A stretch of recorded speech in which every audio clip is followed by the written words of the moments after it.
Welcome to Blessed Be the Breakdown, the podcast where I unpack The Handmaid's Tale and uncover the real-world parallels that make it all the more terrifying. Although today I will not actually be going into any parallels because this episode there was just so much to unpack from the show. Today we're diving into Season 6, Episode 9, and this episode was just such an emotional ride. As always, this breakdown is full of spoilers, so if you haven't watched it yet, I recommend going to watch and coming back. Alright, let's get into it.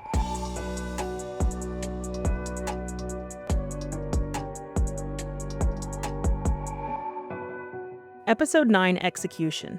We start the episode off with the handmaids walking through the street, as Look What You Made Me Do by Taylor Swift is blasting. I thought this was a very interesting choice. I mean, it fit, but it definitely stood out a bit. I've seen the cast talk about Taylor Swift multiple times, and we've all seen the Instagram posts of them going to the concerts, so I did always wonder if we'd ever get one of her songs in the show, so I guess we finally did. As the handmaids are walking, we see two vans waiting to pick them up. Just as they're about to load up, Gilead forces start closing in, but they detonate bombs to hold them off long enough to drive off. While all of this is going down, we get a quick glimpse of Serena, who's running through the street with Noah, and she witnesses a wife being murdered. She is clearly shocked at what she's seen and scared, and her witnessing this will come up again in a second. Back in the trucks, we see June, Moira, and Aunt Phoebe, who we now find out is actually named Ava. They are discussing their next moves, and we see they are planning to drop the handmaids off so that way they can cross the border, and then June and Moira are going back in. Janine, who is also part of the conversation, says she's going back in too. She still has Angela in there to save. Meanwhile, at Lawrence's house, we see him nervously looking out the window when there's a knock at the door. And surprise, it's Serena. Naomi, as nosy as ever, immediately starts asking questions. What happened? Where's Commander Wharton? When Serena tells her she left him, Naomi is shocked, like actually jaw-dropped. Serena turns to Lawrence and starts explaining what she saw. A wife being killed, hearing bombs going off in the city. She's trying to convince them to leave for New Bethlehem, but Lawrence tells her it's too dangerous. And when she asks what's happening, he gives her one word: rebellion. The next scene shows Nick clearly still knocked out from the cake. Rose comes in to wake him up because something's wrong with the baby. I was wondering if that sedative was going to have any effect on the baby because we did see her eating it, so I guess that kind of answers that. Meanwhile, back with the handmaids, they are approaching the drop-off point, and the truck driver gets out to double check if it's Mayday's people or someone else, and you can just feel something's off. And then bam, the guards bang on the door, telling the women to get out of the truck. And it's just like, dang, can these poor women just catch a break? They were so close to getting out. Once they are all lined up outside, the guards start calling for June Osborne. At first, she's still hiding, but then they grab a random woman and use her as a bait to get June to come out.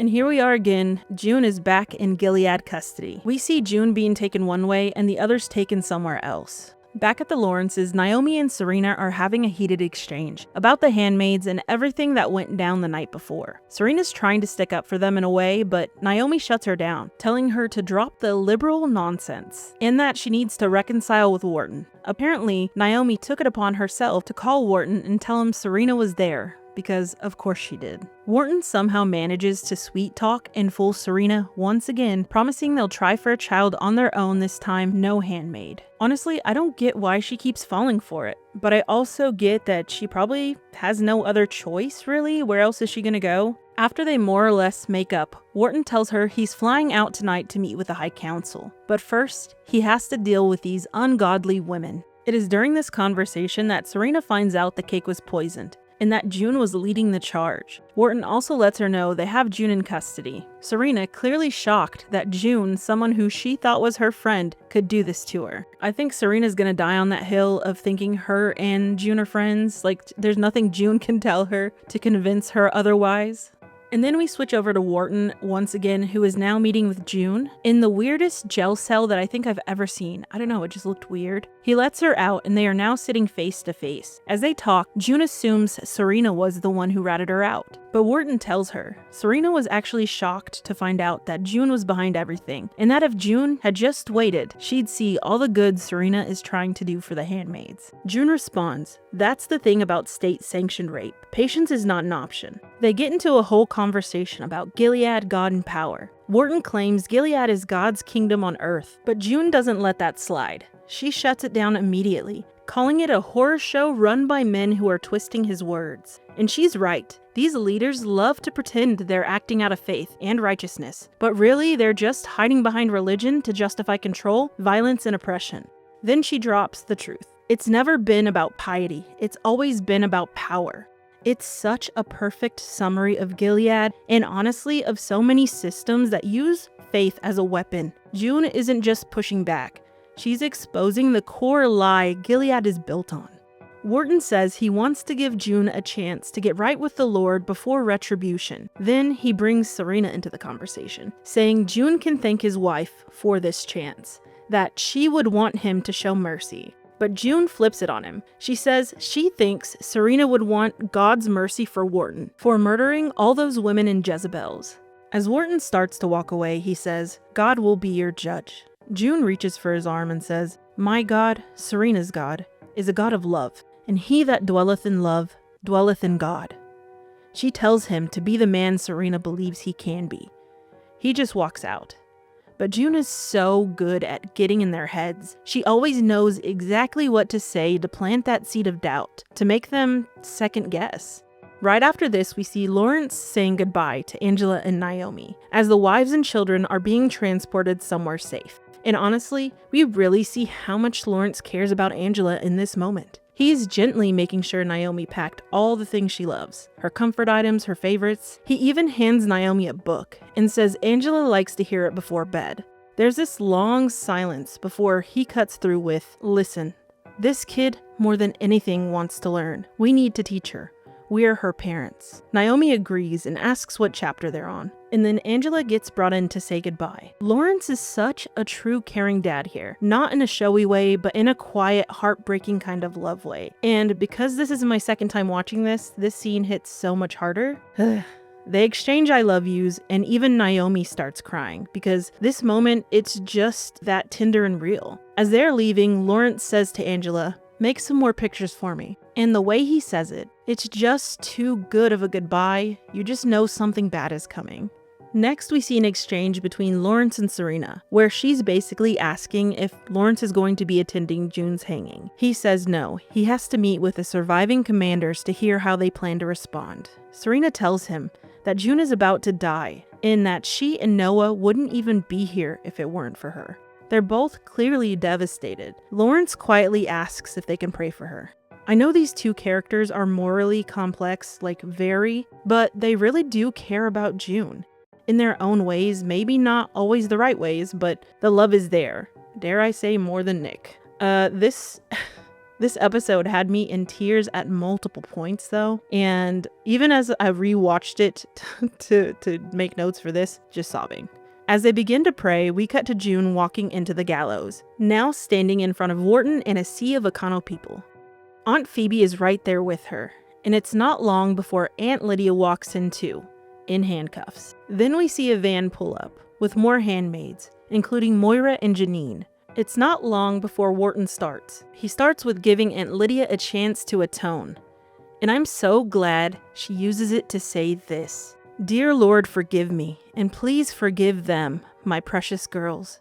Have mercy for what they've done, for they have been prisoners of wicked, godless men. Wharton tells her she has betrayed Gilead and abandoned God as they are putting the rope around her neck. I'm so glad Aunt Lydia is finally shifted and going towards, the light.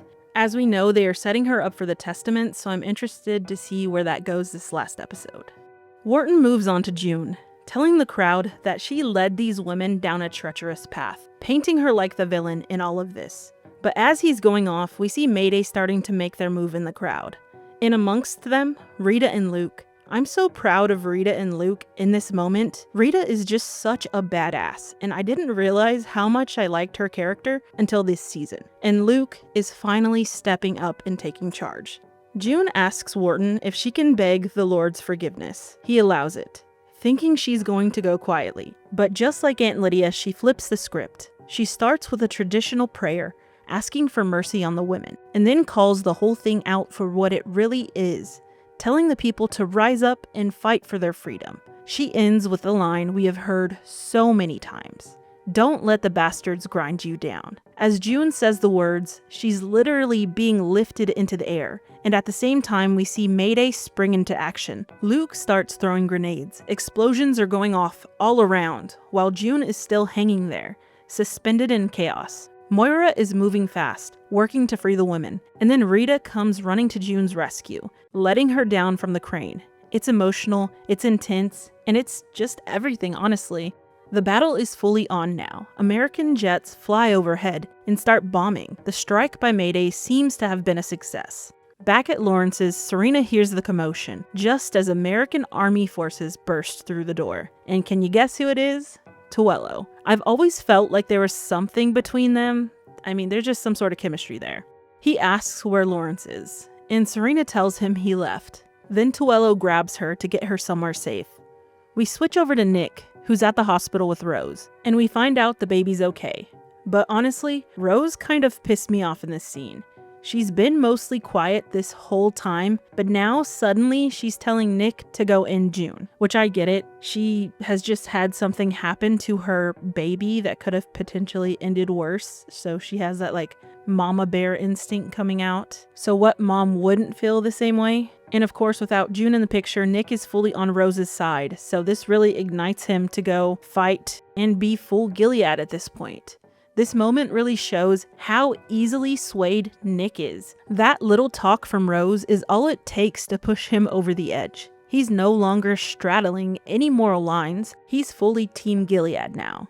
We cut back to June. She's now awake, she's alert, and she's ready to get back to work. She asks Rita if Moira is okay and immediately starts looking for Mark. When she finds him, we learn that Ava is actually CIA. Lawrence hasn't been found to give them the info they need, and Serena may have some of the answers they are looking for, but she won't tell Tuello. June is clearly shocked that Serena's even there, so June goes in herself, and they almost fall back into their usual blame game, pointing fingers over everything that's happened, but June stops and cuts right to it. Does Serena know where the commanders are meeting? At first, Serena gives her nothing. June calls her out, says she hasn't changed at all despite claiming she wants to be better. Serena says she can't betray her husband, and June claps back, basically giving her the same lines that she used to get her to sway from Fred. Wharton is not the kind of father you want for Noah. She reminds Serena that God entrusted them to protect their children. That's the moment Serena finally sees clearly again. She gives June the info. The commanders are meeting at the airport tonight to head to DC. June thanks her, and Serena is left standing alone in the church crying. We cut to Lawrence, who's now been brought to Mayday. He immediately lets them know he's been benched. No power, no influence. Basically, he's just a guy with a fancy suit at this point. They go over the intel they got from Serena and explain the plan. They need him to take an altitude-triggered briefcase bomb on board the plane before the other commanders arrive so he has time to get off safely. Try saying that 5 times. Altitude-triggered briefcase bomb. Honestly, it was hard enough for me to say it once. Naturally, Lawrence is like, "You must be talking about someone else," and asks if there's literally anything else they can do. But ultimately, he agrees, and June says she'll go with him, because of course she will. She'll never turn down an opportunity to be on the front lines. Side note, though, about this scene, when they're all standing in front of the window in that tall building, if there's a chance that Gilead might start bombing, the last place I'm going to be is in that super tall glass building they're all working out of. Just saying. Next, we see June and Lawrence arriving at the airport. As they step out of the car, June hands him the briefcase. She says, "Courage looks good on you, Joseph." And it really does. He starts walking towards the plane, but then, of course, the worst thing happens. The other commanders show up early, and this puts Lawrence in a heartbreaking position. He can either abandon the mission or go through it and sacrifice himself. My heart. All I could think about was Angela in that beautiful goodbye scene. Ultimately, he decides to get on the plane. As he gets on the plane, he glances back at June, tears welling in her eyes, and his too. Though he's holding it together, he puts a hand over his heart and then turns to board the plane. For all the ways he helped Gilead rise, this was a genuinely noble, redemptive moment. I'm not ready for what comes next. I loved this character. And I do believe he truly cared for June. I mean, he has helped her so much. It was such a hero move for him. Just when we think the plane is about to take off, Nick shows up. June watches as he boards, and you can just feel how hard this moment is for her. He stops at the top of the steps, almost like he's second guessing himself, or maybe even sensing that June is there watching or near, or sensing something. Either way, this is his literal last chance to turn around and to not choose Gilead. But ultimately, he makes his choice. His allegiance is fully with Gilead now. There's no going back. He's made his bed and now he has to lie in it. Poor June, crying behind that car, still hiding, still processing everything. My heart just breaks for her. Nick might not be the same man she used to love, but some part of her still cares. You can see it all over her face. He was a huge part of her life in Gilead, someone she risked everything for. And now, in one devastating moment, she's losing both of these men who have been in her life for a while now. And here's the thing.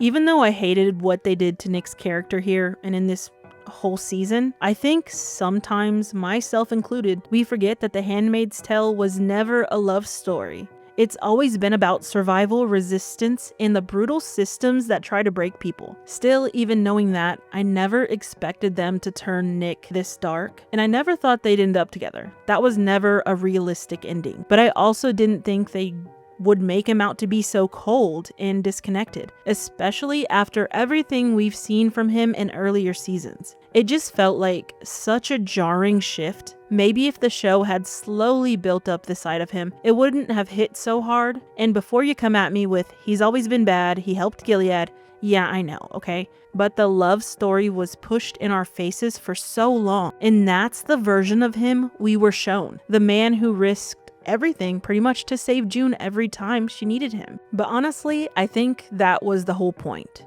Once June severed that emotional tie, we were meant to do the same. We were supposed to finally see him clearly for who he truly is and who he's always been. The way Nick spoke to Lawrence on the plane, "Guess you decided to join the winners," so cold, so detached. It felt completely out of step with anything we have seen him say before. If this was always the plan for Nick's arc, I just wish they showed us more of that side of him earlier. The version who could be calculating, whose loyalty wasn't to people, but to the system that gave him power. Up until now, his entire identity, that I want to emphasize this part, that we saw had revolved around his love for June. That was his center. But now he's fully Team Gilead. I never expected him to be a hero, but that shift in his character just felt so rushed. And honestly, a little underdeveloped. When Nick and Lawrence start talking about June, Nick asks if she's okay, and Lawrence replies, "Can't keep a good woman down." Nick admits that June asked him to give all of this up multiple times, and it becomes so clear who he really is and who he always was. He stayed with Gilead because it gave him status, power, and identity. Outside of Gilead, he'd just be going back to being no one. He was never going to leave with June because he would end up, in his eyes, as nothing again. And we heard him refer to himself in this season multiple times as being nothing before Gilead. And I think that was on purpose. I mean, we'd heard it before in other seasons, but they really honed in on it this season. And I think that was to give us an understanding of where we end up, which is this moment. Lawrence tells him, "You should have listened." And we cut back to June. She's standing alone on the runway, watching the plane take off, the briefcase bomb inside. We don't even see the explosion head on at first, just the flash of red and yellow lighting up her face. And then the debris is falling from the sky, her eyes fill with tears. She's devastated, but it had to be done. This episode was a lot. So much going on, so many emotions. I'm really glad Lawrence did the right thing in the end, but losing him still hurts. But at least he'll be reunited with his true love, Eleanor. His death was heartbreaking, but he went out doing the right thing. Eleanor would have been so proud of him for trying to make things right. Nick's death also hit hard, but in a very different way. His true colors really showed in the end. It was clear he was always going to choose Gilead because Gilead gave him purpose. Outside of it, he was a nobody, and he couldn't let that go. Once June cut him off after Jezebel's, there was no going back for him. She'll never see him the same way again. Her eyes are fully open now to who he really was all along. Still, it was such a sad moment. Even knowing what we know now, even seeing who he has become, it still hurts to watch him die. Ultimately though, I'm glad Mayday is stepping up and taking care of business. It finally feels like real changes in motion. I do want to kind of circle back to, I guess, the hanging scene, the gallows scene, where we see, a lot of the handmaids escaped, but Janine was taken by a guard, and so was Aunt Lydia. So where is she? What happened to her? I'm really hoping, and I know we're gonna get those answers next episode, but honestly, if anything happens to her after everything this poor girl has been through, I'm gonna be devastated. I hope, and this is like a really far-fetched dream, okay, so this probably won't happen, but how awesome would it be if she got Angela back? Like I said, I don't foresee that happening. That's just too happy of an ending, I think. So there's just no way that could happen, I don't think, but who knows, maybe. I guess for now, I'll just have to wait and see. I know I said I wasn't going to do any parallels, which I'm not going to do any new ones, but I am going to input a TikTok that I made here, the audio at least, of something going on right now in Georgia that is eerily similar to The Handmaid's Tale with a woman who is brain dead and pregnant. Here's that. In Season 3, Episode 9 of The Handmaid's Tale, of Matthew is declared brain dead, but Gilead doesn't let her go. They keep her body alive, just to save the baby she was carrying. She becomes nothing more than a vessel. Her life, her humanity is erased. And now, that's not just fiction. In Georgia, a woman was declared brain dead, but because she was pregnant, the hospital told her family they couldn't remove her from life support. Not for her, not for them, only for the fetus. And the same thing happened in Texas. In both Gilead and real life, we see the same terrifying idea. That a woman's body can be regulated, that her rights can depend on circumstance, that even in death, her wishes might not come first. It's not just a story anymore. It's a reality for some families right now. Before I end the episode, I just want to say a huge thank you to everybody who listens and follows me on TikTok, Instagram, YouTube, Spotify, just everywhere. It's been just awesome to see people actually listening, so that's great. And I appreciate it so much, more than you know. But I would love to hear your thoughts, so come chat with me on YouTube, Instagram, or TikTok. Thanks for hanging out with me for this breakdown. If you're enjoying the show, don't forget to like, subscribe, share, and leave a rating. It really helps more people find the podcast. Until next time, stay vigilant, stay sharp, and as always, blessed be the fight.